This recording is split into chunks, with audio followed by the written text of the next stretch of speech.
I'm 11 years old and in the middle of pooping when I notice a brown stain on my underwear.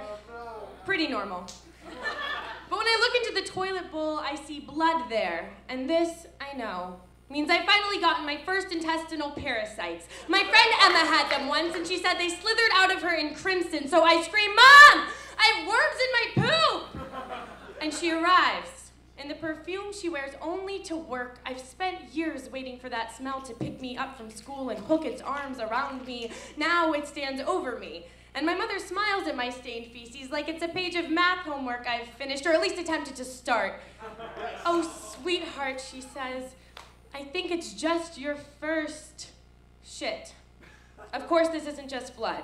It's the shedding of my uterus's endometrium. If there's one thing I know from the Julia Morgan School for 150 confident, capable, compassionate, creative, and simultaneously pubescent 10 to 14-year-old women of tomorrow, it's the workings of my empowered fallopian tubes. It's the fact that tampons go in from this angle. Our yoga teacher mimed the point of insertion once, so I say, "Don't you dare throw me a womanhood party like Lucia's mom did."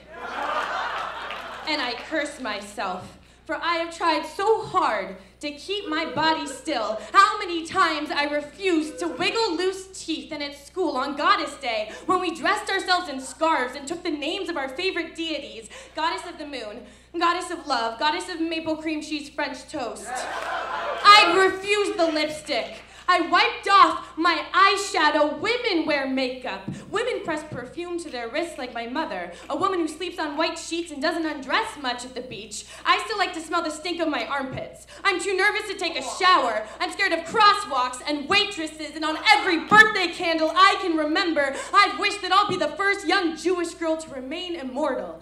I'll stay lanky and precocious and thick-haired until the Milky Way is my blanket, and I move through galaxies like the rooms I grew up in. But now, I'm just like every other earthbound girl who stains her chair in art class and has to find a lost and found sweatshirt to tie around her waist. All hope is lost. And when I sob into my mother the adhesive I forgot to take off my pad crinkles in my underpants, she tells me I put it on wrong and says, "Do you want me to help you try again?" How can I ever explain the shock of realizing that we are both just a couple hundred pairs of dirty underwear away from mortality? A mother and her daughter both fumbling not to soil their pants seats. Mommy, I wish I could ask her, which pair of ugly granny panties will we be wearing on the day that we die?